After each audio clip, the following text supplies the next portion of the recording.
दोस्तों, welcome to Siraj study point में आपका स्वागत है। दोस्तों, जैसा कि आपको पता है, हम लोग इंडियन ज्योग्राफी पढ़ रहे हैं इस समय। तो ये हमारा थर्ड पार्ट है, सेकंड पार्ट है भौतिक परिचय का। ठीक है, तो चलिए हम लोग अपने फर्स्ट क्वेश्चन पे चलते हैं। निम्न में से कौन सा विशालतम हिमनद है? क्वेश्चन पूछ रहा है, निम्न में से कौन सा विशालतम हिमनद है? ठीक, चलिए। सियाचिन अपना विशालतम है। ससाइनी भी है, बट सेकंड प्लेस पे आता है। अभी हम आपको पूरा लिस्ट बता देंगे, उसमें से आप देख लीजिएगा। सियाचिन हमारा इसका राइट आंसर है और सही है। सबसे बड़ा भी सियाचिन है। ठीक, अगर लंबाई के आधार पर कहता है तो सियाचिन वो ससाइनी है। ठीक, लंबाई के आधार पे, बट सबसे विशाल सियाचिन है। ओके, अगर लंबा पूछ लिया होता तो ये हो जाता। चलिए चलिए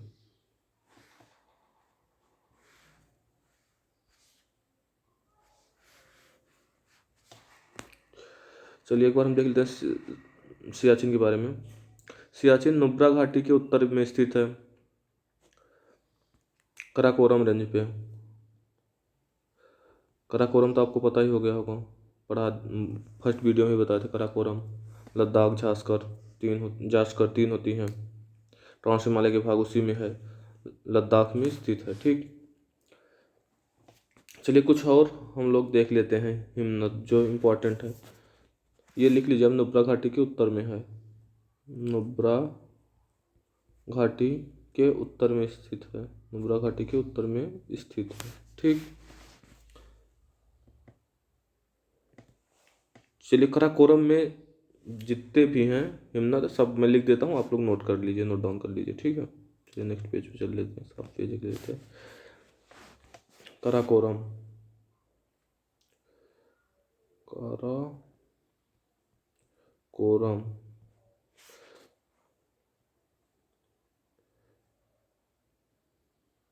बियाफो है।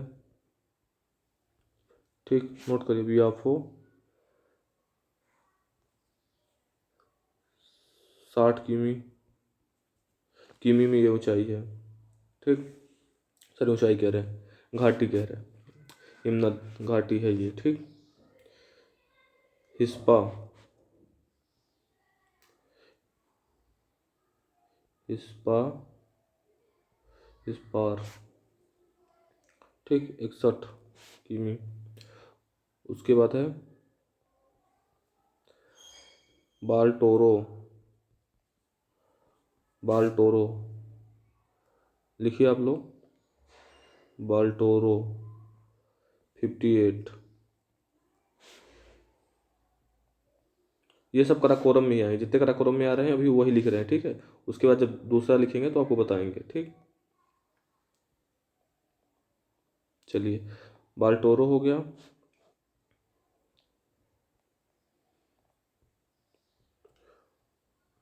चोंगो लुगमा। ठीक, चोंगो लुगमा 50 किमी। उसके बाद है खोर्दो खोर्दो जीन 41। ठीक, चलिए इतना इम्पोर्टेंट थे अपने कराकोरम श्रेणी के। अब दूसरे देख लेते हैं। रीमो, कलर भी चेंज कर लेते हैं। ठीक है,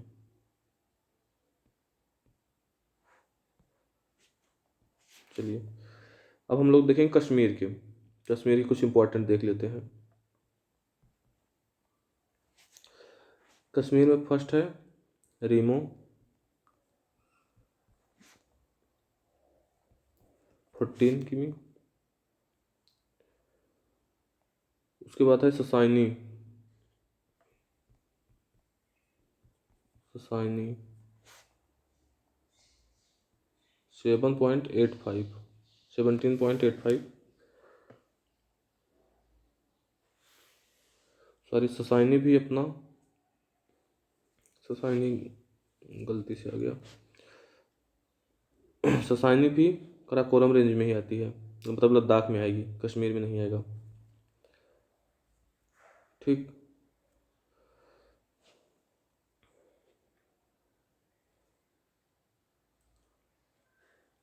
रूपल है इसमें, रूपल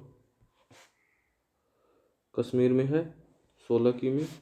उसके बाद दियामीर है, दियामीर है, ठीक, ये भी कश्मीर में है 11 किमी। वहाँ एक और ऐड कर लेते हैं हम लोग, ससाइनी भूल गया था, लद्दाख में एक ससाइनी भी आएगा।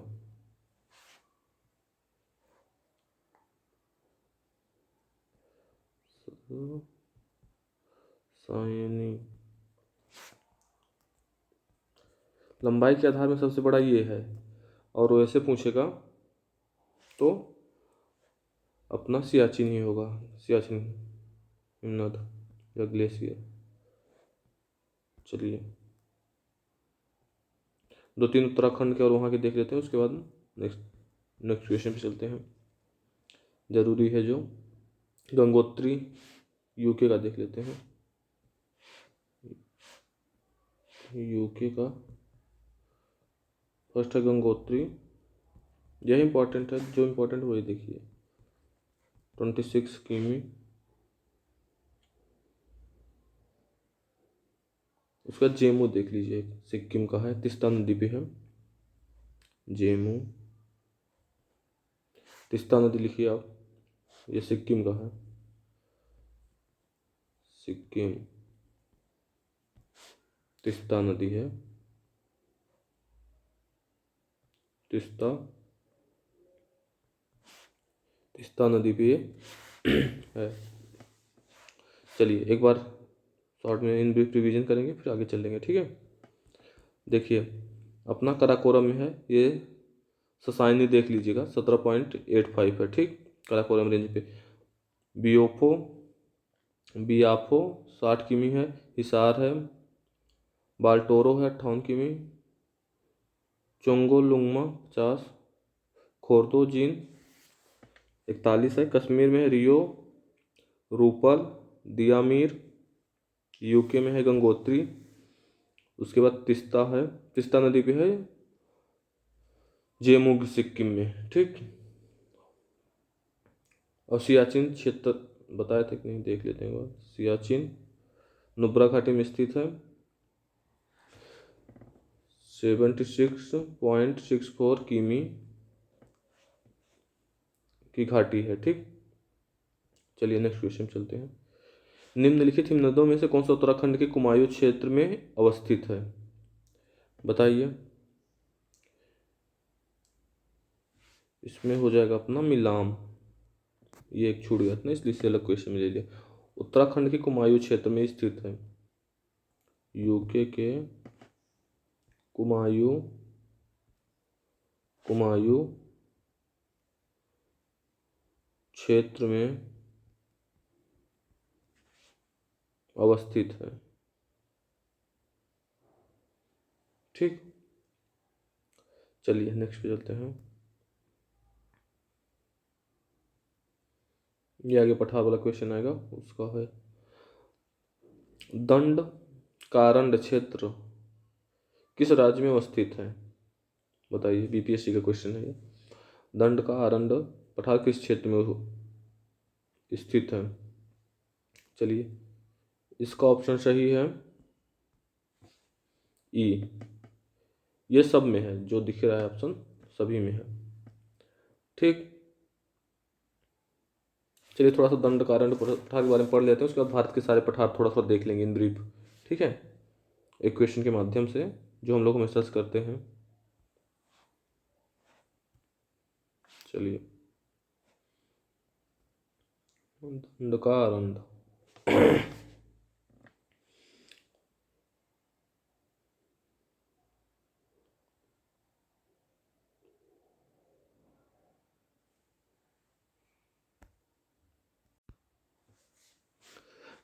दंडकारण्य पठार विस्तार तो इसका देख लीजिए, उड़ीसा, छत्तीसगढ़, तेलंगाना और आंध्र प्रदेश में ऑलमोस्ट आता है, ठीक है। और ये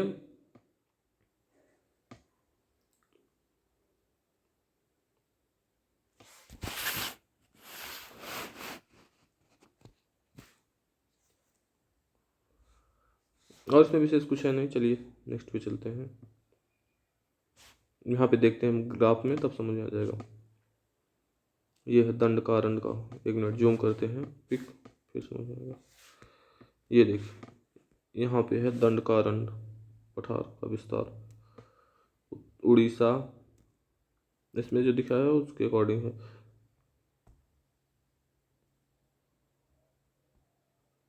ये देखिए, बाकी भारत के और पठार देख लीजिए। बुंदेल का पठार यूपी एमपी में आता है। ये मालवा का पठार एमपी में आता है, ठीक। मालवा का पठार, बुंदेलखंड का पठार यूपी एमपी में आता है। छोटा नागपुर का पठार, छोटा नागपुर का पठार, ठीक। छोटा नागपुर का पठार आता है अपना, एक बार लिख लीजिए, झारखंड, झारखंड, उड़ीसा, उड़ीसा, बिहार,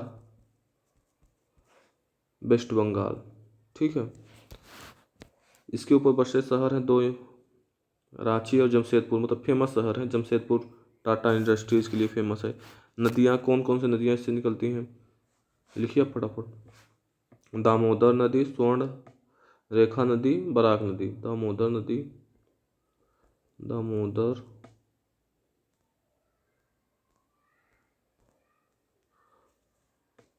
दामोदर नदी, स्वर्ण रेखा नदी, बराक नदी, बराक नदी, ठीक। सबसे उच्चतम श्रेणी इसकी है पारसनाथ, पारसनाथ, पारसनाथ पहाड़ियाँ सबसे इसकी ऊंची चोटी है, ठीक। चलिए जो जो इम्पोर्टेंट फैक्ट हैं वही वही बता रहे हैं, ठीक है। मालवा का पठार वर्तमान एमपी में स्थित है, पता ही है आप लोगों को। बघेलखंड का पठार भी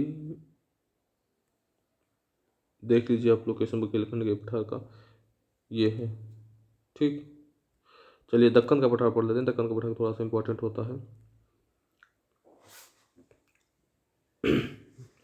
भारत का प्रायद्वीपीय पठार है, सबसे विशाल पठार है, यही माना जाता है। इसके दो तीन भाग होते हैं, अभी हम आपको बताते हैं, ठीक। थोड़ा सा जूम आउट करते हैं तब समझ में आएगा। ये देखिए दक्कन का पठार। चलिए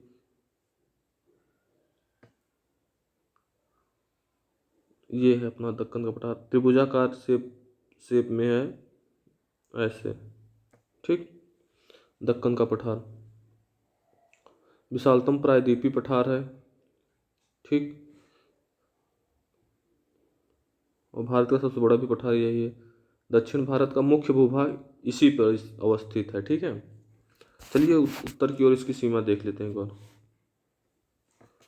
थोड़ा सा जूम आउट करते हैं। चलिए उत्तर की ओर इसकी सीमा देख लीजिए। उत्तर की ओर सीमा सतपुड़ा और विंध्याचल पर्वत श्रृंखला से मिलती है, ठीक। सतपुड़ा पहाड़ वाले में हम दिखाए थे आपको, सतपुड़ा विंध्याचल सब, तो अगर नहीं होगा तो आप जाके देख लीजिएगा ये वीडियो। और विंध्याचल, विंध्याचल पर्वत श्रृंखला, और पूर्वी घाट पश्चिमी घाट, दोनों साइड, इस साइड बाउंड्री पूर्वी घाट, इस साइड पश्चिमी घाट, ठीक। और यहाँ पे आपका दक्षिणी भाग जो है ये किससे सीमा, कहाँ पे सीमा बनाता है ये भी बता दें। तमिलनाडु के तिरुवमलाई के करीब है, तिरुमलाई शहर के करीब है। तिरुमलाई मलाई शहर के करीब है, ठीक। ऊंचाई 600 मीटर है, ठीक। अब फिट में लेंगे तो 2000 फीट। ठीक, चलिए आगे देख लेते हैं इसी के बारे में। इसे 3 भागों में विभक्त किया गया है। ठीक है, इसे 3 भागों में विभक्त किया गया है, 3 पार्ट्स में डिवाइड किया गया है। देख लेते हैं कौन कौन से हैं वो।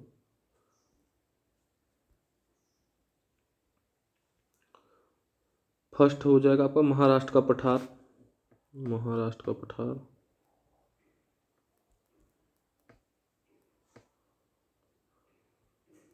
पठार, यहाँ पे काली मिट्टी पाई जाती है, काली मृदा। ठीक है, उसके बाद आंध्र प्रदेश का पठार, एपी, आंध्र प्रदेश का पठार। आंध्र प्रदेश के पठार के भी 2 भागों में डिवाइड किया गया है। ठीक है,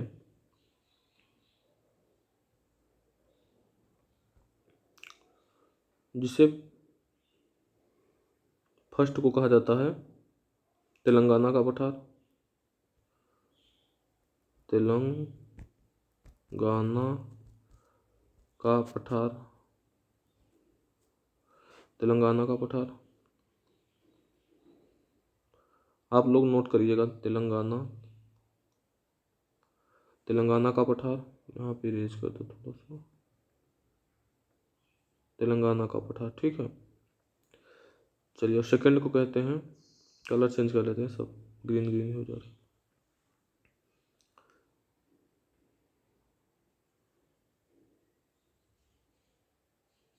तेलंगाना का पठार और रायलसीमा पठार, सीमा पठार। ये आर्कियन क्रम के चट्टानों से बना है। लिखिए आप, आर्कियन क्रम की चट्टानों से बना है, आर्कियन क्रम की चट्टानों से बना है। और तेलंगाना का पठार जो है लावा पठार है, लावा पठार है। ठीक, महाराष्ट्र का पठार में काली मिट्टी है, ये तो बता ही दिए आपको। ठीक, चलिए आगे।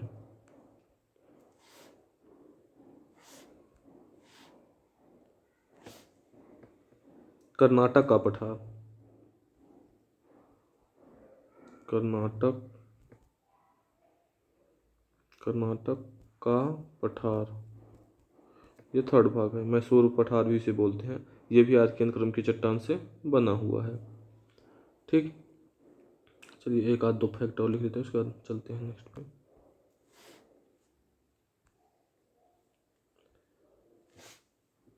दक्कन का पठार आग्नेय चट्टानों से बना हुआ है। लिख लीजिए, आग्नेय चट्टानों से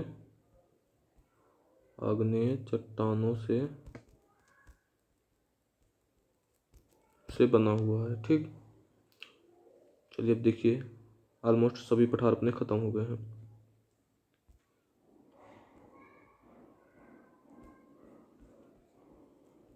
यहाँ पे जूम लेते हैं हम लोग। ये शिलोंग जो मेघालय वाला पठार है, ये बचा हुआ है। अभी एक क्वेश्चन के माध्यम से हम लोग इसे भी समझ लेंगे, इसमें कितनी पहाड़ियाँ हैं। शिलोंग पठार, आगे वाला क्वेश्चन सेम यही है, शिलोंग का ही पठार। शिलोंग का पठार से बोला गया, बट ये है मेघालय का पठार। ठीक है, ये भी अपना दक्कन के पठार का ही भाग है। यहाँ से नदियाँ जब ये आती हैं, ब्रह्मपुत्र और वो पढ़ेंगे हम लोग, गंगा यमुना, जब इनका संगम होता है इधर जाके मिलती हैं, तब ये लोग इन दोनों को अलग कर देती हैं। ठीक है, चलिए ये लोग नदी के चैप्टर में हम लोग पढ़ेंगे ये सब चीज़ें। चलिए नेक्स्ट क्वेश्चन चलते हैं। ये देखिए, निम्न में से कौन सा मेघालय का पठार का अंग नहीं है। ठीक, इसमें पूछ रहा है मेघालय के पठार का अंग कौन सा नहीं है।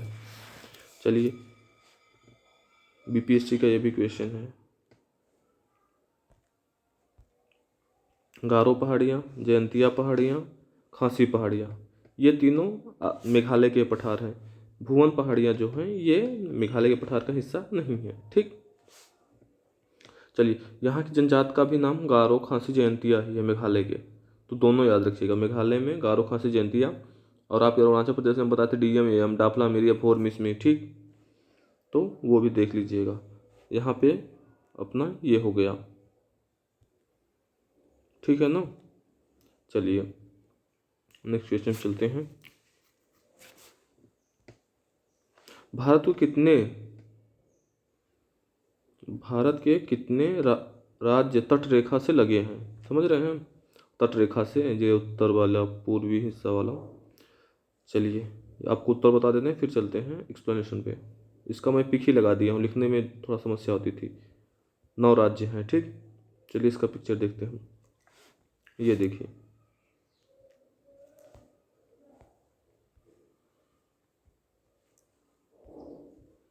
चलिए गुजरात का सबसे ज़्यादा लगता है।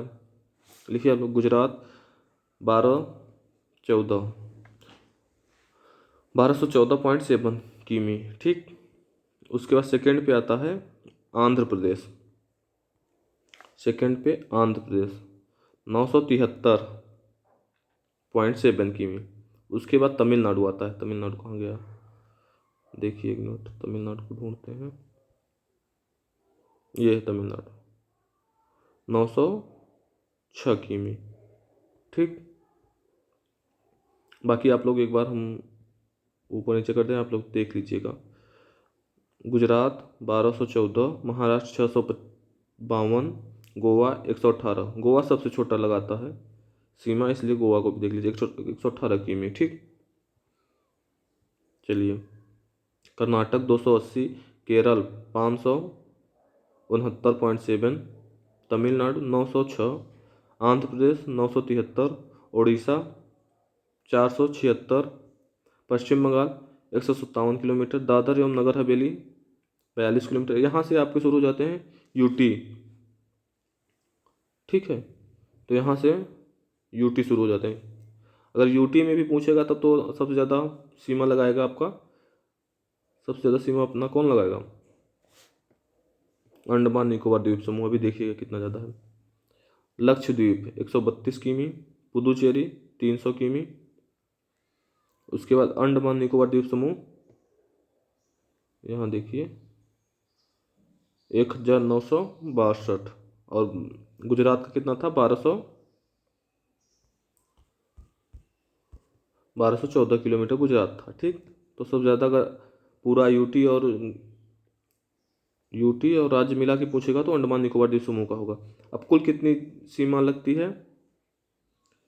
7516.6, ठीक, 7516।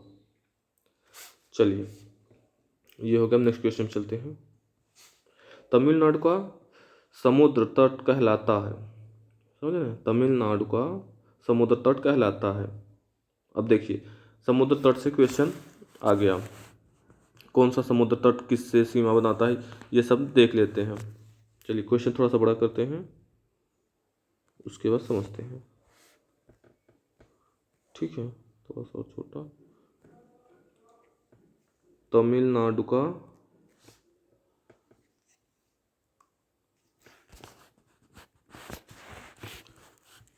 का समुद्र तट कहलाता है। तमिलनाडु वाला भाग ऐसे जो है इंडिया का एक बार मैप बनाते हैं तब आप समझ पाएंगे। ऐसे तो इस साइड का समुद्र तट क्या कहलाता है ये पूछ रहा है। ये वाला अपना केरल, सबका बताएंगे आपको। चलिए अभी मैप में चल के सब समझाते हैं। तमिलनाडु का कोरोमंडल तट कहलाता है। कोंकण कहाँ का कहलाता है, मालाबार कहाँ का कहलाता है, सरकार तट कहाँ का कहलाता है, सब देखते हैं। चलिए यहाँ इरेज कर देते हैं। मैप पे चलते हैं, कोई सा मैप ले लेते हैं। इधर पीछे एक मैप था भारत का, यहाँ पे है, इसे जूम।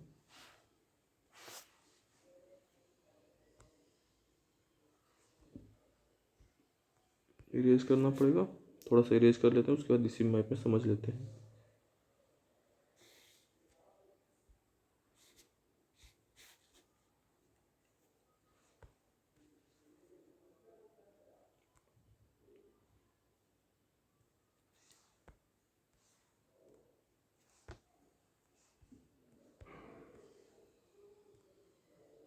चलिए ये अपना इतना तो फर्स्ट वीडियो में आप देख के समझ ही गए होंगे। ये पूर्वी तट है, ये पश्चिमी तट है, ठीक। चलिए अब हम लोग पहले पश्चिमी तट देख लेते हैं, लिख भी देते हैं। पश्चिमी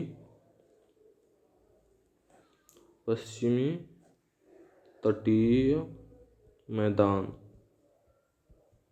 इधर हो गया अपना ये वाला पूर्वी तटीय मैदान, पूर्वी तटीय मैदान। ठीक, अब ये जो गुजरात वाला हिस्सा है, यहाँ पे ये वाला गुजरात वाले हिस्से को हम लोग कहते हैं काठियावाड़ तट। काठियावाड़ तट गुजरात वाले को कहेंगे। यहाँ लिखिए गुजरात।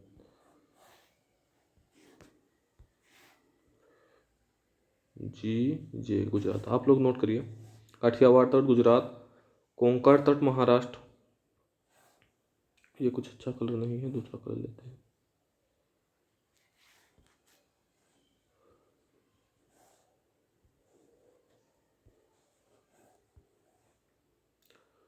कोंकण तट महाराष्ट्र, महाराष्ट्र वाले भाग में। ठीक, कोंकण तट अपना महाराष्ट्र वाले भाग में हो गया।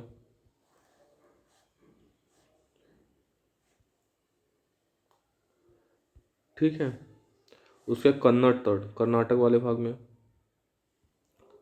कन्नड़ तट कर्नाटक,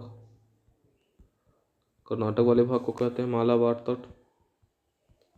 मालाबार तट केरल को कहते हैं, केरल को कहते हैं। ठीक, ये याद करिए, मालाबार एक्सरसाइज भी होती है 4 देशों के बीच, India, Australia, Japan, America.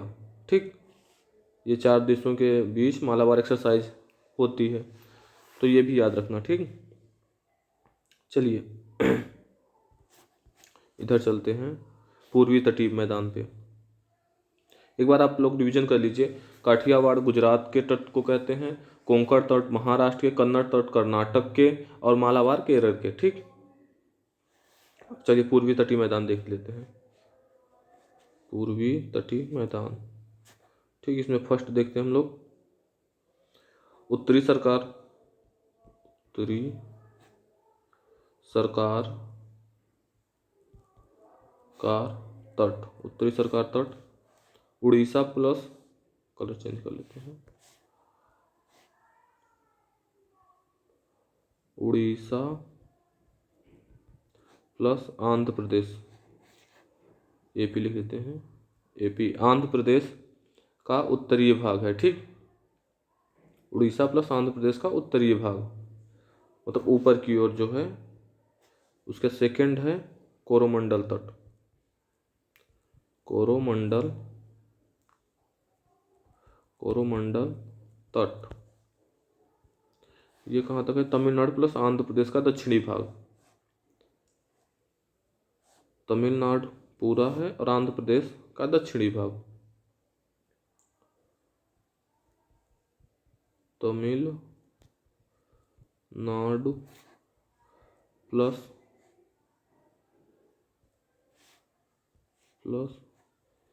AP का दक्षिणी भाग, आंध्र प्रदेश का दक्षिणी भाग। ठीक, अब देख लीजिए, कोरोमंडल तट आंध्र प्रदेश का दक्षिणी भाग और तमिलनाडु पूरा है, उड़ीसा पूरा है, उत्तरी सरकार में उड़ीसा पूरा है और आंध्र प्रदेश का उत्तरी भाग है। ठीक, और इधर इसमें देख लीजिए, काठियावाड़ गुजरात को कहते हैं, कोंकण महाराष्ट्र को कहते हैं, कन्नड़ तमिलनाडु को, कन्नड़ कर्नाटक को कहते हैं, मालाबार केरल को कहते हैं। ठीक है, चलिए नेक्स्ट क्वेश्चन पे अपने चलते हैं। कहाँ पहुँचे थे? ये सब हो गया था यहाँ, ये है 7 नंबर क्वेश्चन अपना। निम्नलिखित में से किस द्वीप को 10 डिग्री 10 ये 10 है ऐसे वाला 10 डिग्री चैनल अलग करता है? ठीक है, 10 डिग्री चैनल किसे अलग करता है ये पूछ रहा है। अंडमान निकोबार द्वीप समूह को 10 डिग्री चैनल अलग करता है। चलिए थोड़ा समझा देते हैं। जैसे अपना प्यारा भारत हो गया, यहाँ से 0 डिग्री जाती है। ठीक, ये मॉरिशस और मालदीव से होकर 0 डिग्री जाता है। भारत से 23 से 1/2 कर्क रेखा जाती है। तो इससे जब ऊपर जाएंगे तो 1 2 3 4 करके चला हो जाता है, तो वही जो रेखाएं होती हैं उसी से बॉर्डर निर्धारित कर दिया जाता है। ठीक, कौन किसको अलग करता है। तो 10 डिग्री चैनल 84, तो यहाँ जाता है अपना जहाँ भारत को टच होता है 84, 88 अंश 4 मिनट। ठीक, 4 मिनट ये हो गया अपना। उससे ऊपर जाएंगे तो यहाँ पे 9 होगा, 9 से आगे यहाँ पे 9 हो जाएगा, समझ लीजिए यहाँ पे 10 हो जाएगा और नीचे ही थोड़ा रहेगा, यहाँ पे जाएगा तो ये बंगाली खाड़ी में अंडमान ऊपर हो जाएगा और निकोबार द्वीप समूह नीचे हो जाएगा। ठीक, इन दोनों को अलग करेगा। अभी और आपको दिखाते हैं। 9 डिग्री मिनिकॉय से मालदीव को अलग करता है, सॉरी लक्षद्वीप से मिनिकॉय को अलग करता है। चलिए अभी दिखाते हैं, इसमें सब पिक ऐड हुई है। ये देखिए 8 डिग्री चैनल मिनिकॉय को मालदीव से अलग करता है। ठीक, और 9 डिग्री चैनल मिनिकॉय को लक्षद्वीप के मध्य। ठीक, और 10 डिग्री चैनल अंडमान और निकोबार के मध्य है। ठीक, डंकन पास लघु अंडमान एवं दक्षिणी अंडमान के मध्य है। डंकन पास लघु अंडमान एवं दक्षिणी अंडमान के मध्य, लघु अंडमान एवं दक्षिणी अंडमान के मध्य है। कोको चैनल काकी द्वीप म्यांमार एवं उत्तरी अंडमान को अलग करता है। ठीक, चलिए एक बार इरेज कर देते हैं, दिख नहीं रहा हिसाब से। ये पिक का आप और बड़ा कर देते हैं, पिक का स्क्रीनशॉट ले लीजिए। ठीक है, पाक स्टेट तो बता ही दिए हैं आपको पिछले वाली वीडियो में, फिर भी आप देख लीजिए। तमिलनाडु को श्रीलंका से उसमें डिटेल में समझाए हैं, वहाँ आप जाके देख लीजिएगा। ठीक है, पाकिस्तान मन्नार की खाड़ी तमिलनाडु और श्रीलंका के, यहीं पे रामेश्वरम द्वीप है। आगे क्वेश्चन भी है अपना, रामेश्वरम द्वीप कहाँ अवस्थित है उसके लिए। मन्नार की खाड़ी तमिलनाडु और श्रीलंका के मध्य स्थित है। मन्नार की खाड़ी तमिलनाडु व श्रीलंका के मध्य स्थित है। पाक स्टेट तमिलनाडु व श्रीलंका के मध्य स्थित है। कोको चैनल कोको द्वीप व उत्तरी म्यांमार के मध्य है, उत्तरी अंडमान के मध्य है, उत्तरी अंडमान के मध्य है। कोको द्वीप म्यांमार और उत्तरी अंडमान के मध्य, ये देख लीजिए कोको चैनल। डंकन पास लघु अंडमान एवं दक्षिणी अंडमान के मध्य है। 10 डिग्री चैनल तो पता ही हो गया। 9 डिग्री चैनल मिनिकॉय को लक्षद्वीप से अलग करता है। 8 डिग्री चैनल मिनिकॉय को मालदीव से अलग करता है। चलिए नेक्स्ट क्वेश्चन चलते हैं। निम्नलिखित में कौन सा, क्वेश्चन बड़ा करते हैं 1 मिनट।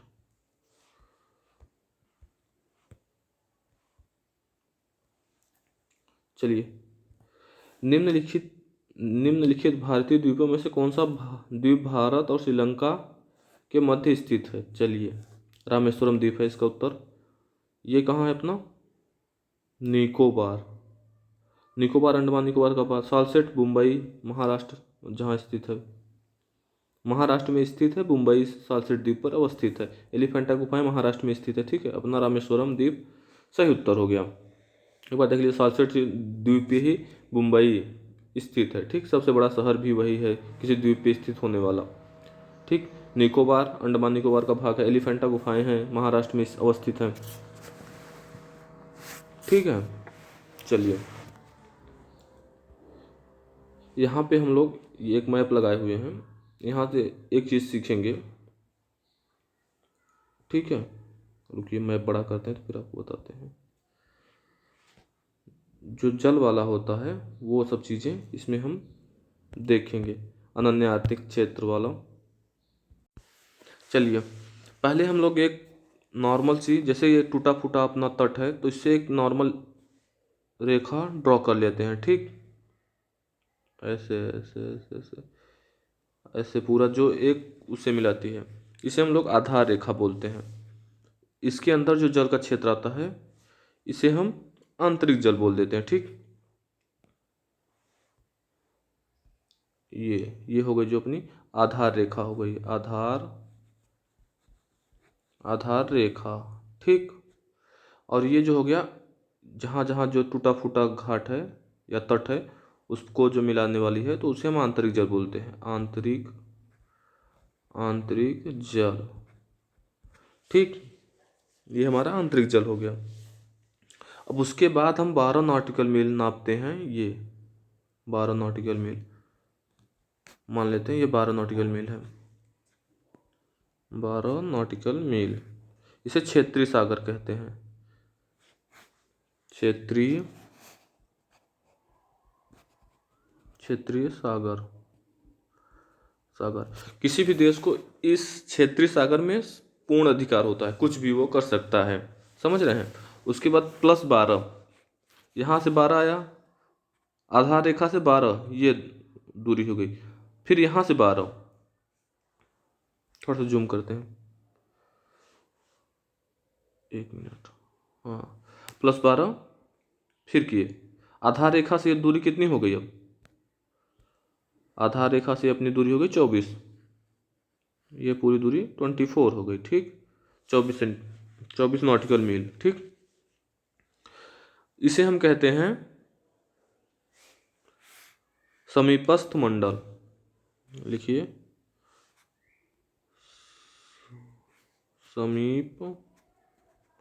समीपस्थ मंडल, समीपस्थ मंडल, ठीक। इसमें भारत को क्या अधिकार है, भारत का किसी भी देश को हम भारत के परिप्रेक्ष्य में लेके चलेंगे, सीमा शुल्क वसूली का ना वित्तीय अधिकार होता है, वित्तीय अधिकार। जैसे कोई जहाज यहाँ पे आ जाती है इसके अंदर, तो भारत को सीमा शुल्क देगी, या किसी भी देश को सीमा शुल्क वसूली का सीमा शुल्क, चलिए शुल्क एक बार अलग से लिख देते हैं, इरेज करके, सीमा शुल्क वसूली का अधिकार होगा किसी भी देश को, जो 24 नॉटिकल मील के अंदर आता है, या समुद्री मील कह लीजिए, उसे नॉटिकल मील कहते हैं इंग्लिश में। 24 समुद्री मील के अंदर जो है वो भारत को सीमा शुल्क देगा, ठीक। उसके बाद होता है अनन्य आर्थिक मंडल, 200 समुद्री मील तक, 200 समुद्री मील तक अनन्य आर्थिक मंडल, लिखिए, लिखना पड़ेगा, चलिए लिख देते हैं, 200 समुद्री मील तक हो गया आपका,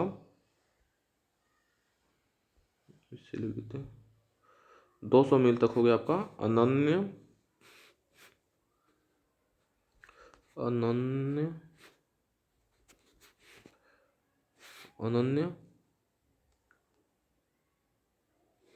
आर्थिक मंडल, अनन्य आर्थिक मंडल, ठीक है, 200 नॉटिकल मील तक हो गया। इसमें किसी भी देश को वैज्ञानिक अनुसंधान की छूट मिलती है, ठीक है, और उसके साफ सफाई का भी जिम्मेदारी उसी को रहता है। अनन्य आर्थिक मंडल, ये देख लीजिए समुद्री सीमा कितनी होती है, ये हम आपको बता रहे थे अभी, ठीक। चलिए जूम इन करते हैं, एक बार रिवीजन करेंगे। पहले आधार रेखा खींचेंगे हम, जितने कटे फटे तट हैं उसे मिलाने के लिए एक आधार रेखा खींची जाती है। उसके बाद जो जल अंदर आ जाता है तो आंतरिक जल बोला जाता है, ठीक है। उसके बाद वहाँ से +12 करेंगे, तो हमारी वो रेखा हो जाएगी क्षेत्रीय सागर। क्षेत्रीय सागर में क्या होता है कि उसका सब कुछ उसमें आप कर सकते हैं, कुछ भी पूर्ण अधिकार रहता है किसी भी देश को, ठीक। उसके बाद वहाँ से +12 करते हैं, कुल मिला के 24 नॉटिकल मील क्षेत्रीय आधार रेखा से, उसे क्या कहते हैं, क्षेत्रीय मंडल या समीपस्थ, ये है समीपस्थ मंडल, यहाँ लिखा भी है, आप लोग देख लीजिए। आधार रेखा से 24 सेंटीमीटर आएंगे, 24 नॉटिकल मील आएंगे, तो वहाँ पे बोलेंगे क्षेत्रीय समीपस्थ मंडल, 1 मिनट, सभी मिक्स हो गए, समीपस्थ मंडल, ये है आपका समीपस्थ मंडल 24 नॉटिकल मील तक। उसके बाद 200 तो आएंगे, 200 मीटर आएंगे, 200 समुद्री मील आएंगे, तो उसे बोलेंगे अनन्य आर्थिक मंडल, ठीक। चलिए ये हो गया, तो आज का सेशन यहीं पे समाप्त करते हैं। आपको वीडियो अच्छी लगी हो तो लाइक करें, सब्सक्राइब करें, और चैनल को ज़्यादा से ज़्यादा सब्सक्राइब करें, ठीक।